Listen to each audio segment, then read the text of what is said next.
मैं आपसे पूछना चाहूँगा, आप कितने दिन में जांच करेंगे और देखेंगे कि मवेशी किसमें किसमें है, उनके खिलाफ कार्रवाई करेंगे जिनने जो गौशालाओं को खुली छूट छोड़ दिया? ये मैं 7 दिन के अंदर। मवेशियों से लोग कितने रोडों पर एक्सीडेंट बन रही है, थाना प्रभारी बताएं। एक्सीडेंट मवेशियों से हो रहे हैं। अभी कल ये वहाँ खड़े हुए थे, कितने मवेशी रोडों पर बैठे थे। एक भी मवेशी से अगर कोई व्यक्ति एक्सीडेंट होगा, सिर्फ गौशालाओं के सिर्फ न संचालित होने, संचालित हुए, लोकार्पित हुए, लेकिन उनको छोड़ दिया गया फिर से मवेशियों को। इसका जिम्मेदार कौन होगा? अगला एक्सीडेंट अगर मवेशियों से होगा, फसल चली जाएंगी, इसका कौन मुआवजा देगा? कोई क्या फसल का? इसको हम 7 दिन के अंदर दिखवा देते हैं कि कहाँ कहाँ पे गौशाला है। 7 दिन के अंदर बोल रहे हैं कि गौशालाएं सब संचालित हो जाएंगी। आप कैसा है?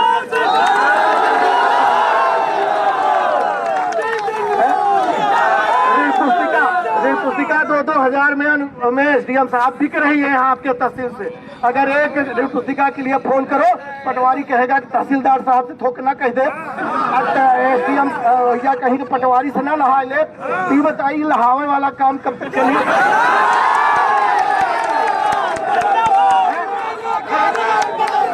एक सिस्टम होना चाहिए, एक सिस्टम होना चाहिए कि आप आओ और ऋण पुस्तिका ले जाओ। किसानों का मौलिक अधिकार है। हम जो है जमीनों का वो देते हैं, क्या कर देते हैं। तो हम आज किसानों का मुद्दा लेकर के आए हैं। खुद किसान है, मैंने इस साल खेती बाड़ी खुद कराई, शायद आपको मालूम है या ना मालूम। यूरिया खाद की कितनी बड़ी किल्लत है। तो जहाँ तक आपने ऋण पुस्तिका का जो बात आपने बताई है ना, तो उसमें अब एक ही सिस्टम है। लोक सेवा केंद्र में लोग आवेदन दें, तहसीलदार के यहाँ वो आएगा और हम वापस उसको ऋण पुस्तिका लोक सेवा के माध्यम से देंगे। लोक सेवा में कितने पैसे जमा कराने पड़ेंगे? वो तो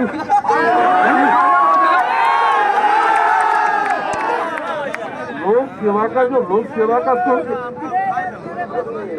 एक मिनट, लोक सेवा केंद्र में जो 30-40 रुपए का उसका शुल्क है, वो लगता है केवल। एसडीएम साहब बोल रहे हैं 30-40 रुपए, हम 50 रुपए की बात करते हैं, लेकिन 50 रुपए में ऋण पुस्तिका मिलनी चाहिए। मिल रही है मिला टाइम से पहले। लोक सेवा आपके तहसील में कम से कम खलिहानों में आग लगी हुई फसलों का मुआवजा, सांप काटे हुए मनुष्यों का मुआवजा, मवेशी जो करंटों से मरे उसका मुआवजा कम से कम 1-2 साल से लंबित पड़े हुए हैं और सारी फाइलें रिजेक्ट कर दी जाती हैं। या तो मुआवजा है नहीं, या बता दीजिए कि सरकार के पास कोई पैसे नहीं है, क्यों फाइल जमा कराते हो? सर, मैं इसमें लिस्ट जरूर चाहेंगे आप लोगों से कहाँ कहाँ कर रहे हैं, क्योंकि इस मामले में हम बिल्कुल नहीं वो दे देंगे, आप बेचित्र हैं, वो दे देंगे। मैं क्षेत्रों का भ्रमण करता हूँ, मैं फाइल जमा कराता हूँ, तहसीलदार को भी मालूम है, इसलिए मुझे सारी लिस्टों का मालूम है, सारी चीजों का मालूम। मैं आपसे कभी फ्रॉडगिरी की बात करूंगा ही। उसको मैं चेक करा। यहाँ तक कि भैंस मरी है, उसका भी हमने देवरा वाईलाल पटेल जी खड़े हैं, उनकी कई भैंसें मरी, उसका मुआवजा अभी तक नहीं मिला। डॉक्टर ने बावनगढ़ में फसलों का मुआवजा रखा। जड़कुड़ में जो है खलिहान में आग लगी, उसका मुआवजा लंबित पड़ा हुआ है। अरे तो भाई लंबित क्यों पड़ा रहता है? नहीं रहता है। अगर ऐसा कोई मामला आपके संज्ञान में है तो हमको जरूर बताया जाए, तो हम ये चेक कर लें कि हम भुगतान कर दिया, उसके खाते में पैसा नहीं किया। क्योंकि आजकल जो है ये प्रकरण ऑनलाइन होता है, तो फाइल इधर उधर गायब होने का प्रश्न नहीं होता है। अगर आरबीसी 6-4 का प्रकरण होता है तो हम खुद देखते हैं, और अगर हमारे संज्ञान में नहीं है, किसी किसान का नुकसान हुआ है, उसको हम सहायता राशि नहीं दिए हैं, तो हम देखेंगे उस मामले। दूसरी बात, ये पहरी से लेकर के हरमना तक में कम से कम 3 पॉइंट ऐसे हैं, चाहे रघुनाथगढ़ हो, चाहे पिपराही हो, और चाहे आपका ये प्रतापगंज हो। यहाँ पे बाजारें हैं, लगातार एक्सीडेंट होते हैं। हमने कई बार वहाँ पे जब एक्सीडेंट होता है, आप लोग जाते हैं, थाना प्रभारी जाते हैं, बोल के आते हैं यहाँ पे अब जंपिंग बन जाएगी, लाश उठाइए, पोस्टमार्टम कराइए। लेकिन पोस्टमार्टम हो जाता है, लाशें जल जाती है, लेकिन आज तक कोई उसमें नहीं बन पाया, उसमें क्या बोलते हैं, ऑपरेशन नहीं बन पाया। चलिए ठीक है, इसके बाद चूंकि ये गंभीर विषय है। गंभीर विषय है, इसको मैं दिखाऊं। है ये तो आप देख आते हैं जब वो होता है ऐसे मऊगंज की जनता बेवकूफ नहीं है, आपका सम्मान करती है, इसके लिए आप मत सोचना कि थाना प्रभारी को भी मैं कहना चाहता हूँ कि आप ठीक ठाक से रिपोर्ट नहीं लिखते, और इसके बाद कोई सीएम हेल्पलाइन में अगर रिपोर्ट कर देता है तो आप जबरदस्ती उसको उठा करके जाते हो तो अपना मामला वापस कराते हो। ये कहाँ का न्याय है आपका? तीन मामले मेरे पास ऐसे आए, मैंने 3 बार आपको ज्यादा कुछ नहीं बोला।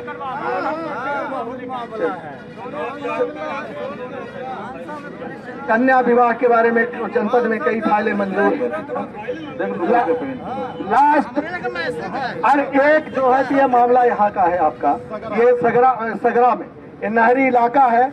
नहर इतना बड़ा बांध बना नहीं है, लेकिन उसकी नहर बनी हुई है, सिर्फ खुदाई अच्छे से न होने की वजह से कई बार आपके यहाँ शिकायत, कलेक्टर के यहाँ शिकायत, तमाम शिकायतें हुई, लेकिन उस पर कोई निदान नहीं हुआ। अभी मैं आपको भी आवेदन दूंगा, 2-4 आवेदन और दूंगा, लेकिन यह है कि उसका निराकरण आप कराएं।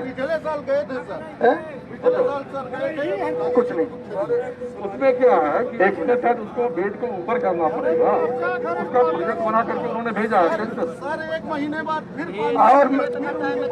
और ये जो आपके हलवना में आप पैसे वसूली कर रहे हैं पट्टे के नाम पर, तो उसका क्या होगा? पैसे वसूली कर रहे हैं।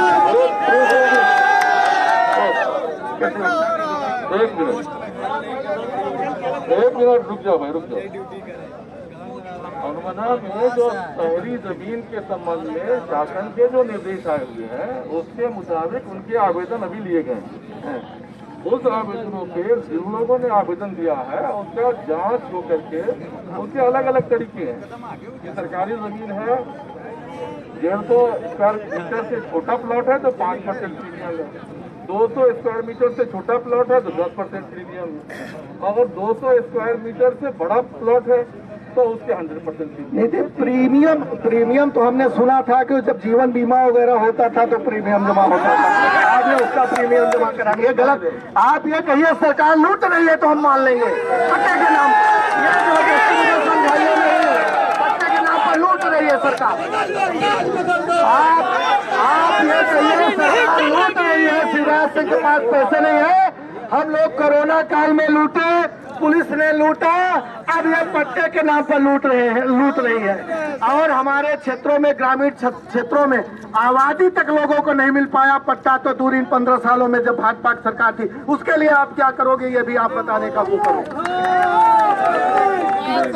ये जो ग्रामीण क्षेत्रों में जहाँ सरकारी जमीन के लोग बसे हुए हैं तो अधिकांश या तो आबादी अगर नहीं है तो ग्राम पंचायत को आबादी के लिए प्रस्ताव देना चाहिए कि वहाँ उनके पास कई ग्राम पंचायतों के प्रस्ताव जमा है, चरकुड़ का जमा है, खटवा निर्भयनाथ का जमा है, और 4-5 खटखरी का जमा है। हमें तो ओठों पर याद है, वैसे थोड़ी आपसे बात करेंगे।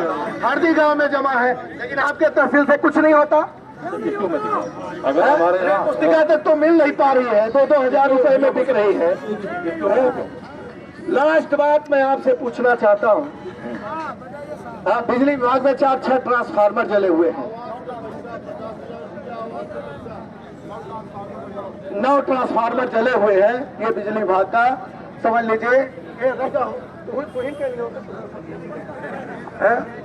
ये 9 ट्रांसफार्मर जले हुए हैं सीधे, एक जरबैला का है, जड़पुर का, एक बीरादेही का, एक ये पूरे 9 ट्रांसफार्मर। इसको तो हम आपको लिख करके देंगे, इसको आप ये मैं लिख रहा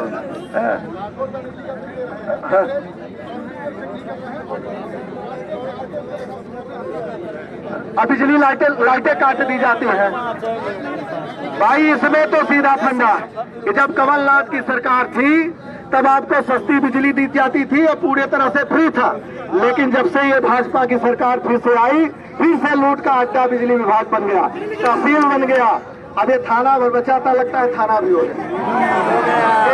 गया। लास्ट बात मेरी ये है एसडीएम साहब, आप कैलाश उद्घाटन करने गए थे सड़क का, आप गए थे, आप किसी के साथ गए थे, मैं नाम नहीं लेना चाहता हूँ, मैं थाना प्रभारी से भी पूछता हूँ, तहसीलदार से पूछता हूँ, आपसे पूछता हूँ कि क्या 2 महीने पहले आप लोग उद्घाटन करने गए सड़क का, और सड़क आप लोगों ने बनी सड़क 20 सालों से खनवाई, क्या उसमें शासन का पैसा नहीं लगा था? शासन का पैसा लगा था, कोई जबरदस्ती सड़क बना लिया था? ये आपने जानकारी ली। आप एज ए कलेक्टर वहाँ पे उपस्थित थे। आप अगर मऊगंज में यहाँ खड़े हैं तो एज ए कलेक्टर खड़े हैं। तो यहाँ अगर वहाँ पे एक जिम्मेदार अधिकारी गया और सड़क खनी गई, इसके जिम्मेदार आप हैं। कैसे सड़क खन दी गई है, मैं आपसे पूछना। इसके बाद पुलिस लगा करके आप वहाँ डंडे मरवाओ, और फिर 10 लोगों का आपने रास्ते बंद कराया, जो आज भी बंद है। उनको आप रास्ता बंद कराने गए थे कि सड़क खनवाने गए थे, कि आप क्या करने गए थे? सड़क बनवाने गए थे? आप बताइए ना। मैं सड़क आओ, अभी मैं आपको लेकर के चलूंगा वहाँ, ये मत समझिए।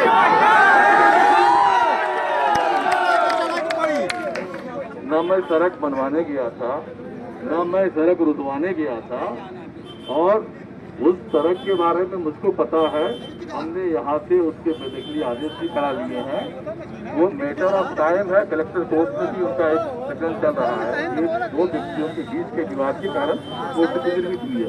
हम प्रयास में लगे हुए हैं कि उसका हम मैटर रिजॉल्व कर लें, उसको कानूनी तरह से और आपसी सद्भाव से। हम ये कहते हैं कि आप, एक मिनट, आप प्रयास में लगे हैं।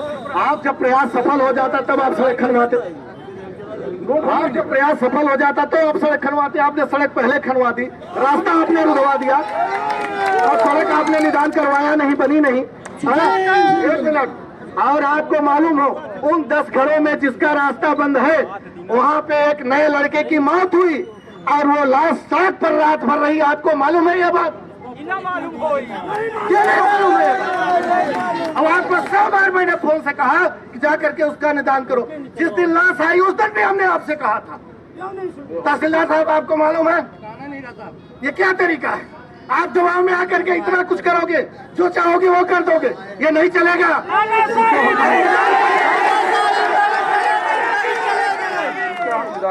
कितने दिन में निदान कराएंगे? हमें आज चाहिए उसका निदान। 7 दिन में। 7 दिन निदान नहीं है, गलत बात है। 7 दिन का फोन से 7 दिन में 2 महीने से नहीं हुआ, 7 दिन में क्या होगा? नहीं, आप कहिए कि हमने दबाव में काम किया। क्यों किया? नहीं तो दबाव में। अरे कोई जाएगा, उद्घाटन करेगा, फोटो खिंचवाएगा, ये अच्छी बातें हैं। हाँ बिल्कुल, आप भी थे, तहसीलदार थे, थानेदार थे, बोले आप लोग थे कि नहीं थे? सड़क क्यों खनी गई?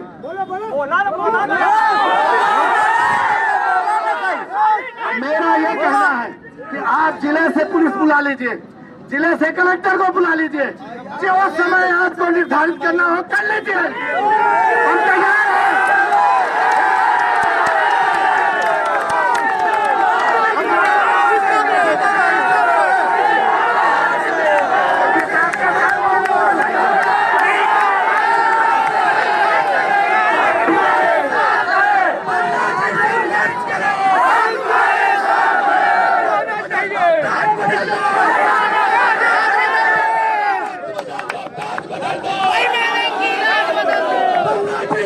What?